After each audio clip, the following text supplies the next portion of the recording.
China versus Europe. The hidden power struggle over the world's chips. Welcome to Honest Facts, where science meets imagination and technology shapes tomorrow. From quantum breakthroughs to global tech power plays, we bring you the hidden stories behind the gadgets, the chips, and the innovations that drive our world. So sit back, stay curious, and let's explore one of the most consequential battles of our era, China versus Europe. The hidden power struggle over the world's chips. Part 1. The dawn of the semiconductor era. In the latter half of the 20th century, semiconductors emerged as the beating heart of modern electronics. Computers, smartphones, cars, satellites. None would function without countless microchips.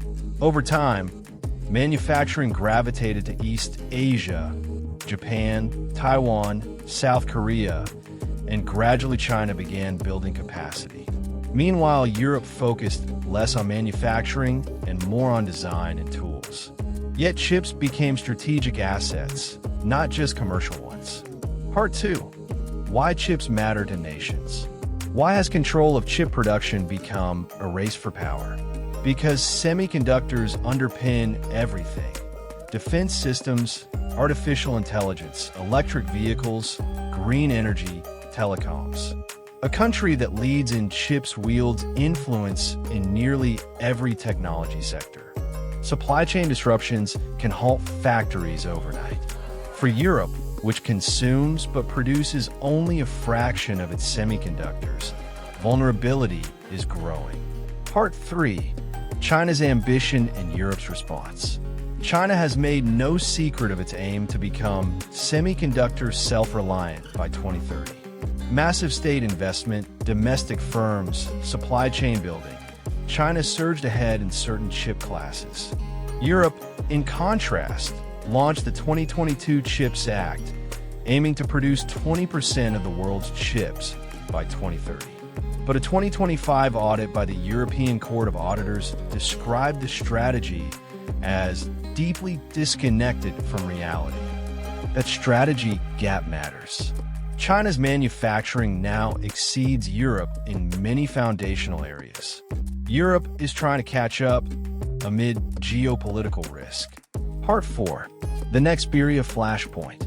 An illustrative clash is the Dutch-Chinese chip maker Nexperia. Once Dutch-owned, then Chinese-controlled via Winji Tech, many of its chips flow into Europe's automakers. In late 2025, the Dutch government seized control, citing national security concerns. In response, China banned exports of key chips from the unit. European automakers from BMW to Volkswagen warned of production disruption. The chip war had moved from boardrooms to factory floors. Part 5. Supply chain shockwaves. This fight isn't just about one company. It's about the web of chip manufacturing, assembly, packaging, and distribution. Legacy chips, the ones Europe still uses heavily, often come from China. ASML CEO warned that the world needs those legacy chips China is producing. Europe's lagging investment and dependency create vulnerabilities. When China controls a choke point, Europe may lose leverage. Part 6. Strategic autonomy versus global integration.